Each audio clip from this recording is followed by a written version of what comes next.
струн, провода, ток по рукам, телефон на все голоса говорит пока,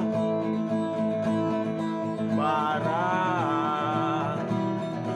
И пальто на гвозде, шарф в рукаве и перчатки в карманах шепчут: подожди до утра.